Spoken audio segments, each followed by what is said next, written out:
We have big news. We have exciting news for you. Tell them what it is, Sareena.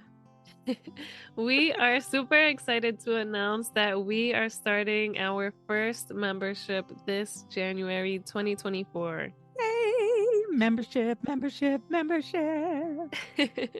So we're excited to let you know that we will be hosting a monthly membership where when you join, you will be With us live in a Zoom room once a month for a workshop like we just hosted. It's going to be a workshop like that, one topic each month, a different topic. You might even help us come up with the following month's topic from inside our membership. Super excited to meet you. It was so fun meeting a few of you in our inaugural workshop. So we're really looking forward to that. And when you are a member, you will also be receiving a monthly newsletter where I'm going to be a little more intimate and I'll be sharing the things that are working and the things that aren't working for me. Yeah, like taking a tool that you've learned from the podcast and how you're implementing it and how well that worked, or maybe if it didn't work.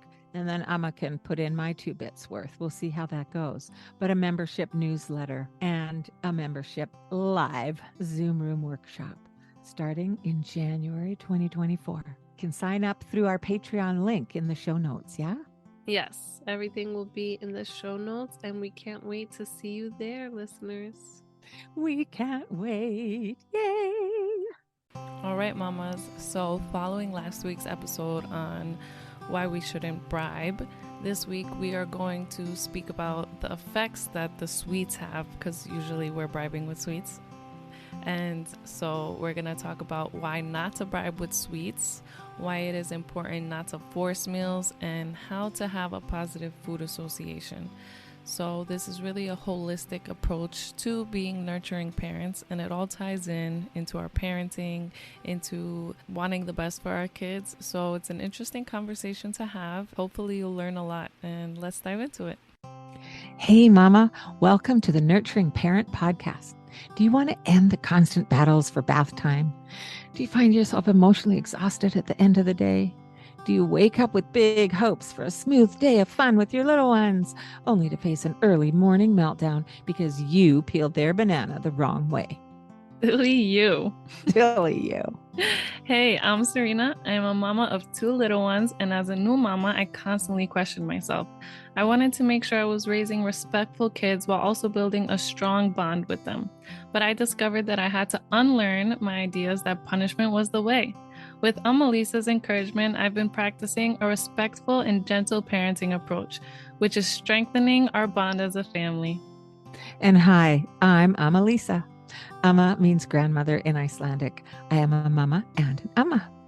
And I have over 40 years of experience in childcare and parent coaching. And I am so excited to share the knowledge I've gained over these years with you.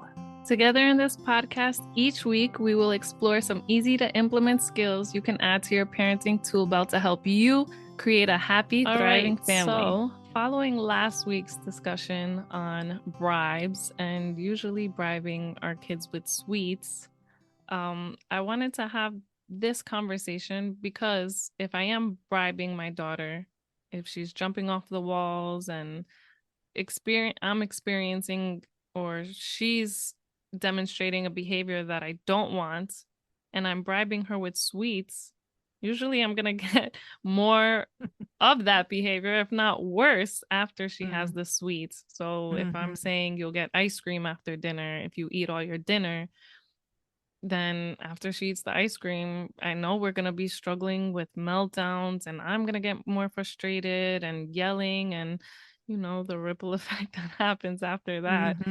So it brings up more issues, honestly. And I just wanted to have that conversation with wise Amma about how sweets affect our kids. Such a very important topic.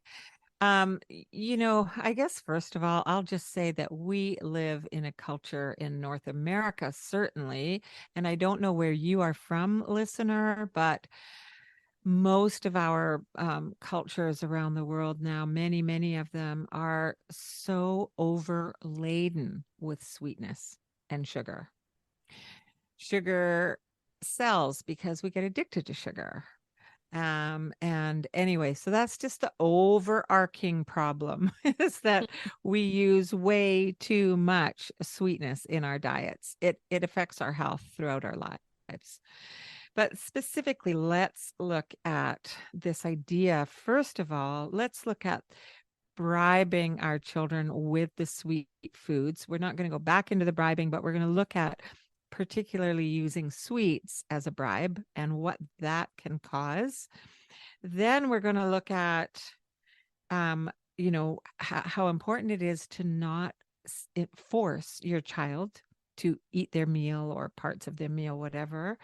And then the third part that we want to touch on today is how to create healthy eating habits and a healthy relationship with food in our children when they're very young.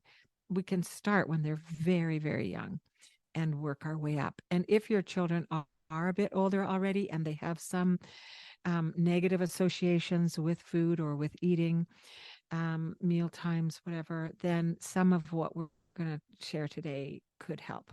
All right. So using dessert as a reward at mealtime. You eat this, as Sareena said, you eat your meal and then you can have ice cream. And I love how you pointed out the first big one there is you're trying to bribe them to get the behavior that you want, the desired behavior. But actually, it's the bribe that becomes of interest to the child. They don't care about the behavior. They're just going to hurry up and eat whatever you told them so they can get that reward. So it's the reward that gets the focus, not the behavior that you're trying to get them to do. And then after the ice cream is eaten, off goes their temperament again, and their behavior goes off, bouncing off the wall because they're having on a sugar high, right? Mm-hmm. So yeah, it is a problem. More than that, even more than the fact that now you're going to have an after dinner meltdown and an after dinner, try to wind down from that sweetness, and it's going to be closer to bedtime. Everybody's tired, more tired. It's just like not the best cycle of events. So another problem with offering a sweet as a reward for eating your meal or eating your broccoli or eating, whatever it is that you're rewarding for or tempted to reward for, is that doing that makes dessert the most important time of the meal, the most important part of the meal, the most important food in the meal. Mm-hmm. And actually, as parents, we want to instill in our children a desire to eat nutritious food, right? Yeah. Yeah. So we want the nutritious food that we're offering them to be the most important part of the meal. But if you bribe them to eat that nutritious food with the dessert at the end gets the focus in their minds, right? It's like that's where we're aiming. That's the exciting part. So that's the first little bit. Bribing with dessert as a reward can cause an unhealthy, lifelong relationship to food. It can cause a sugar addiction. Sugar addictions can lead to yeast infections or a constant yeast infection called candida in the body, where the body is unbalanced with too much sugar. And you guys, this isn't just when we're women getting yeast infections, candida infections. It can start in very young children, and in particularly girls can get more yeast infections, but more candida. That can be a lifelong issue that people have a hard time with. Of course, sugar addictions and an overload of sugar can lead to diabetes. That can lead, of course, to weight issues and child obesity. Child obesity is growing like exponentially. especially in the United States of America. Like they have a massive rate of child obesity, partly from fast food and partly from sugar addiction that starts with toddlers. Rewarding with dessert can also lead to emotional eating. And anybody that ever struggles with weight often will say it's because I eat for emotional reasons. It's emotional eating, right? And using dessert as a reward can also lead to eating disorders. Again, eating disorders really sadly, tragically, are starting to happen to younger and younger and younger children. It used to be a young adult and an older teenager thing where it would show up. Now it's in 7, 8, 9, 10-year olds starting to show symptoms of severe eating disorders. Some of that, is also because of the whole media Social media. world. Mhm. Yeah, social media, but also media like on magazines and in television shows and all that, where we are a skinny loving culture. And Mhm. that's really tragic. And that's a whole other episode. but but it's also because we get addicted to sugar and sweets, and food is used as reward or punishment, right? Yes, with my daughter, I've noticed I do reward sometimes with candy, and she doesn't even really like candy. But since it's just like glorified that it is this reward, Mm-hmm. she'll fight me and fight me and fight me for the candy. And then she'll take 2 licks of the lollipop and throw it out. Like Right, she's not even really interested. But right. it's just like making it reward glorifies it for them, and they're like crazy for candy, and she Mm. doesn't even really. That's a great term, is it glorifies it. And using sweets glorifies sweets as this god in if you will in the family, right? It's like this shining light of glory that we want to have because it's used as a reward.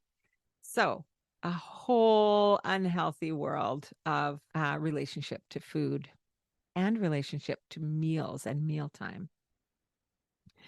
So let's look at sitting at the dinner table together and how to have children eat food without needing to use rewards.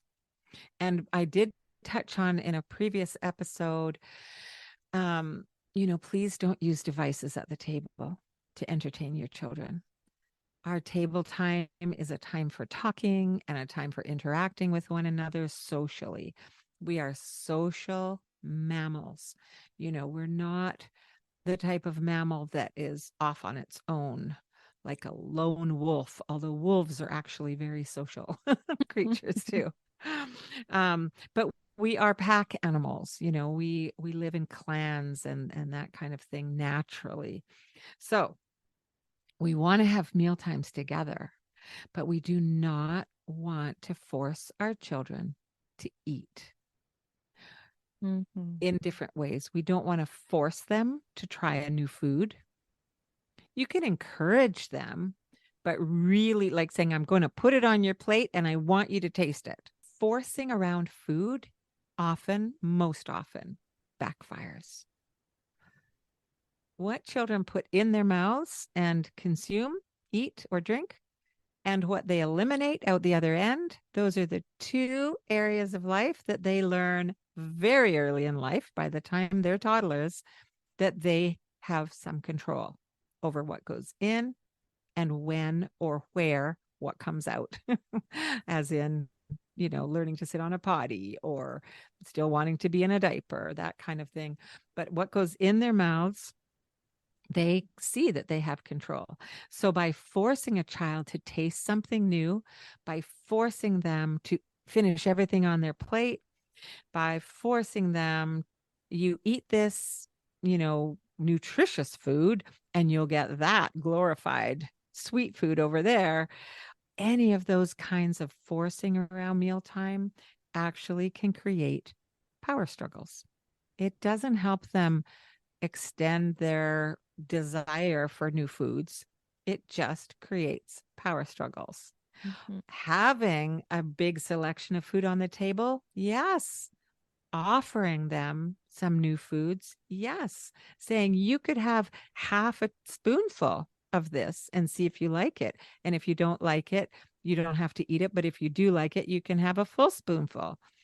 You can offer that, but saying you have to try this, otherwise you don't get any other supper, like that's forcing, right? But encouraging, sure. We don't want to get into forcing around meal times because we don't want to create that power struggle.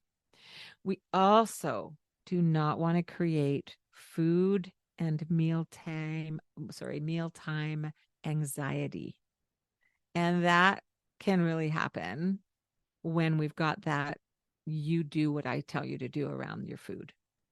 It can develop a huge anxiety issue, which can lead to unhealthy behavior around mealtime, unhealthy relationship to food and mealtime. And it can lead again to those eating disorders. If a child doesn't want to eat everything that's on their plate, that's okay. And we're going to stay at the table together until we're all done. So Mhm. you need to stay sitting. We're going to keep having our conversations. Make sure when you're at the dinner table, you're keeping the conversations happy or positive. They could, you could be, especially with older children, exploring different thoughts or interests or whatever. They don't all have to be joyful, that kind of happy, but a positive environment for eating food, partly because it helps with our digestion, because our chemicals in our bodies and our brains need to be in the rest and digest phase after we eat, so that we do digest our food and we get the nutrients that we've just put in there. Um, and if we're anxious or upset, or there's been fighting at the table, or some kind of arguments at the table, then we've got the cortisol spikes again. And then we're not able to digest our food very well, which can interrupt sleep patterns and cause behavioral upsets that we, would rather not have to deal with after dinner, too. Okay. Anything there for you, Sareena? It just brought up a memory of when I was little. It was always finish. You can't get up from the table until you finish everything on your plate. And Mm. I've noticed it. I'm 27 years old, and I notice I will not get up until I finish everything on my plate. And sometimes I'm just forcing myself and I'm full, but I'm not paying attention Mm. to my body cues because I was trained you cannot get up until you finish everything on your plate. And Yes. that's not healthy. It's not healthy. And thank you for the body cues, because what we really want to do for our children's development is have them aware of what does their body need. Are they still full? Are they full, or are they still hungry? Do they want to eat more because they're still hungry? Forcing a child to finish eating, their stomachs are so small when they're little ones, toddlers, Mm, preschoolers, their stomachs are tiny, and again, inviting them to choose how much of the different dishes that you offer. If you're offering nutritious food, then they could have more of one dish than the other. And you could say, "Ooh, I want to have lots of these green vegetables because I love green vegetables." So modeling. So now we're going to get into how are we going to develop those healthy relationships to food and to mealtime for our children. So modeling the behavior you'd like to see. We talk about that a lot here on the Nurturing Parent. So, oh, I want to have lots of these green vegetables because I know that green vegetables are so good for my body. And you could do a bit of research and you could find out what those green vegetables do for your bodies.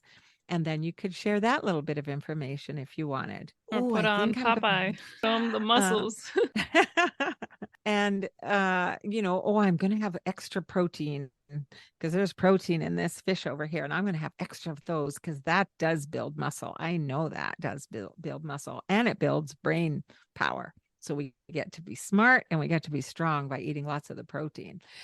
And the fresh vegetables. And what did they do? And so just, and you put it on your plate and say, okay, I'm going to have lots of these green veggies. How many of the green veggies would you like? Would you like this one spoonful or would you like one and a half? And if the child chooses too much and they can't quite eat it, you don't have to be angry about it, but you can say, oh, it looks like there was too much that you wanted, because sometimes there's a saying, your eyes are bigger than your stomach. And they're not really, because our stomachs are bigger, but that means that it looked so good you wanted more than you could actually eat. So it helps to start with a smaller portion and then have a second if you want more, right? I just wanted to touch on the cues too, is the processed sugars, and those things kill those cues and they really Yes. disrupt your body's ability to know when you're full. And Yes, 100%. 100%. They make us feel full faster sometimes, and then they're gone right away. So then we're hungry again, or they give us a sense of wanting to eat more and more and more and more, even when we're not hungry. They totally dysregulate our ability to have our natural cues. Very good. Thank you for that point. So we talked about keeping mealtime positive. That's another way to develop healthy relationships to food and to healthy eating habits and to meal times. And one thing that you can do around the supper table, if a argument starts to build, you can look at the other person that the argument is coming up with, or look at the two people and say, I wonder if we could shelve this until we're done dinner, and we could make a time right after dinner to have that conversation, because it's better for our digestion and it's better for our mental health if we just can keep dinner to more positive conversations. And one nice one that I like to use at my dinner table is, would you share with me something that made you smile today, or something that made you think a happy thought in your head if the smile didn't come out, or maybe something even made you laugh? What was that today? So that's having some cues that you can use to get some positive conversation happening if you're not used to having those kinds of conversations at the table. 3 top things you want to share from your day, and everybody gets a turn and you go around the table one at a time. So there's lots of things that can be great conversation starters kind of thing. And the other part I wanted to touch on was to get children involved in the food preparation. If children are part of the creating of the meals in different ways, they may be more inclined to eat the food. So it starts with meal planning. And I don't know whether you have meal planning in your home, but if you do, definitely get the children involved in that. And maybe every child at different ages, they would get to choose a meal for the week. Which meal would you like for the week? And if it's kind of a funny, and that would have, then if they chose ice cream, say, well, there could be ice cream as the end part of one of our meals. And then here's some other options for the main part of the meal. What would you like to have before you had the ice cream on that night? So don't smash down their ideas, find a way that you can incorporate their ideas in. And then having the children help with grocery shopping. Okay, so for tonight, we're going to have broccoli and potatoes and fish. Okay, let's see. Do we want to buy some individual potatoes? Do we want to buy a bag of potatoes? What makes a good piece of broccoli? And involve the children in choosing and let's get some lemons to squeeze on the fish. You could pick out a couple of nice ripe lemons. That's a great one for little kids. And then we were talking too about on our Halloween one about sweets. Sareena, you mentioned earlier about having healthier treats for Halloween. And you talked about that time of year. You love to take your family to the orchard and pick apples off the apple trees. Oh yeah, we love that. Yeah. And so any time of the year, if you can take your children to see a farm where food grows, like when we go to the pumpkin patch to get the pumpkins out of the field at the farmer's field, right next to the pumpkins, there's corn on the cob growing. And the little ones never saw corn growing before. And they don't know that some corn that grows like that is popping corn, although it's a different kind of corn. And, corn on the cob could also be kernel corn. And so, anyway, just taking them to the farms or the orchards and seeing where food grows is incredible and so fun for little ones. And then helping them, having them helping getting the food preparation done, chopping up some of the softer vegetables, even putting them on a plate. If you're having a plate of tomatoes and cucumbers, say, they can put them on the plate. They can put them on in a pretty way, or, different piles of the different food, whatever it is. Involve the children in creating the meal. Have them help set the table. We talked about that before. And help them tidy up after the meal. The more that they can be involved in the whole process of creating a meal, the more invested they're going to be emotionally. And so that's one other way of really encouraging positive thoughts and ideas around mealtime and our relationships with food. Yes, and not having to bribe with sweets. And if you can just not have sweets in your home. Really, That's a really good one. And do you really need to have dessert that many nights a week? Like, I don't know about you, but there's rarely dessert in my home. Yeah, dessert's not really a thing here. Maybe on the weekends we can have ice cream after. Right. But really just not having all those packaged, processed sweets in the house. And if we're bribing with that, just remember, we're really not going to get that behavior that we're desiring after we give them the sweets that they're fighting for. Exactly. And don't even fight. Just like we mentioned in the last episode, don't say anything. Don't let the bribe come out. Just stop. Notice it and stop. All right. Well, I hope there's some ideas there that help you to remember not to bribe with sweets. Lots of good reasons why not to, and some ideas of how to make mealtime a more positive experience in your family. Yep. Let us know how it goes. And always, we love you. All right. So I have my gems here for you, and I have about 3 to 4. So I'll share them with you. Number 1 is when we reward our kids, the reward gets the focus, not the unwanted behavior, or the reward overshadows the most important part of the meal. It makes dessert the most important part. The problem with that is we want to instill a desire to eat nutritious foods. We want our kids to be healthy, and we want them to want to eat healthy. So that brings us to number 2, and that's when we're forcing around food. Most often that backfires, and it just creates a power struggle.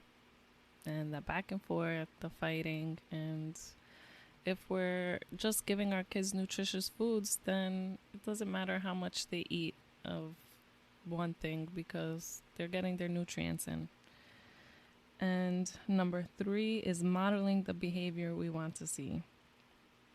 And that can look like us talking about why we're eating the things we're eating, giving them the information, and keeping dinner time positive, or any meal time that you have together, but keeping it positive conversations, have the attention on each other, no phones, no tablets, and just enjoying each other's company. And then number 4, this is my favorite, is when Amma said the more involved they are, the more invested they are. So that can look like meal planning, meal prepping, setting the table, cleaning up the table, and taking them to a farm, letting them see where their food comes from, how it's made, how it grows. And like she says, the more involved they are, the more invested they are. So hopefully you got some information there that will help you and your family have a happy, healthier life. So thanks for joining us. Bye-bye. Hey, Mama. Thank you for being here with us. Okay, how cute was that? Thanks for being here with us. Hit subscribe to get notified. And hey, did you get anything out of this episode? I know I did. Show some love and send it to your mama friends to bless their day too. And before you run and change that diaper, take 5 seconds and leave us a review saying how much you love us. You'll be helping other mamas find us. Did you know that? And hopefully find answers to the questions that are keeping them awake at night. And if you screenshot your review and DM it to us, you will be entered to win a 1-hour coaching call at a discounted price with Melissa. I can't wait to chat with you. Come hang out with us in our Facebook group or on Instagram. Just click the links in the show notes. And you can direct message us anytime. We would love to chat with you. We also have a buy me a coffee option for a fun way that you can support this podcast for just as much as you care to give. Just click the show support link in our show notes. Thank you.